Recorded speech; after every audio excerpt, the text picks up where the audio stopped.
और उसके बाद अंतोगत्वा आज शिक्षा मंत्री धर्मेंद्र प्रधान को इस्तीफा देना पड़ा। किस तरीके से देखते हैं इसका? मैंने तो पहले ही बोला था कि ये इशू देश से रिलेटेड था। आप समझिए कि जो पूरे देश के बच्चे वर्षों तक लगातार प्रयास कर रहे हैं, दिन रात पढ़ रहे हैं कि हम इन परीक्षाओं को दे करके और सफल होंगे। जो पढ़ने में अव्वल है वह निकलेगा, नीट पास करेगा, डॉक्टर बनेगा या दूसरे उसी तरह के परीक्षाओं में जाकर के आगे बढ़ेगा। जब पेपर लीक हो गया और जो पढ़ने में सबसे पीछे है, जिसका ज्ञान कम है, वो व्यक्ति सेलेक्ट हो गया और जितने मेहनती थे, जो पढ़ने में तीक्ष्ण बुद्धि के थे, वो सारे फेल कर गए। अब देश को अच्छा डॉक्टर नहीं मिला, अच्छे साइंटिस्ट नहीं मिले, अच्छा ह्यूमन रिसोर्स नहीं मिला।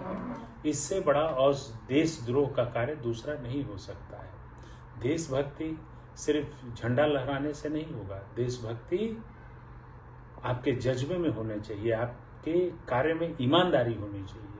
तो ये तो होना ही था। यदि धर्मेंद्र प्रधान का इस्तीफा नहीं होता तो इस बार देश की 80% आबादी एकदम जागरूक हो गई थी। इस बार प्रधानमंत्री जी का इस्तीफा हो जाता। तो धर्मेंद्र प्रधान का इस्तीफा होना, इस प्रधान का इस्तीफा नहीं होता तो दूसरे प्रधान का इस्तीफा हो जाता।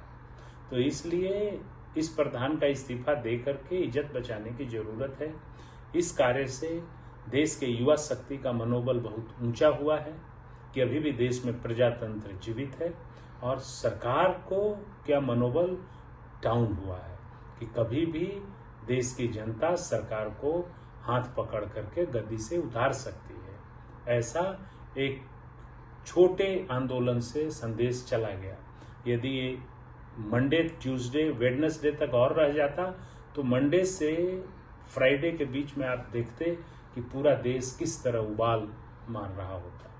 तो ये अच्छा हुआ है। मैं देश के युवाओं को धन्यवाद देता हूं कि आपकी मेहनत से, आपके अटूट विश्वास से, आपके और देश के विपक्ष के नेताओं को, खासतौर पर राहुल गांधी जी को, अखिलेश यादव को और दूसरे लोगों को, कि सब लोगों ने पार्लियामेंट में भी उसी दृढ़ता से, पहले क्या होता था कि जब जनता आंदोलन में रहती है तो पार्लियामेंट और असेंबली में नेता एक दूसरे को मैनेज कर लेते हैं, वह नहीं हुआ। वहां पर जितनी दृढ़ता पार्लियामेंट के बाहर यूथ में थी, उतना ही दृढ़ता अपोजिशन लीडर्स में थी। तो ये दोनों एक साथ होने पे सरकार को झुकना पड़ गया। दोनों में से किसी को सरकार मैनेज नहीं कर सकी। एक बार फिर सबको धन्यवाद।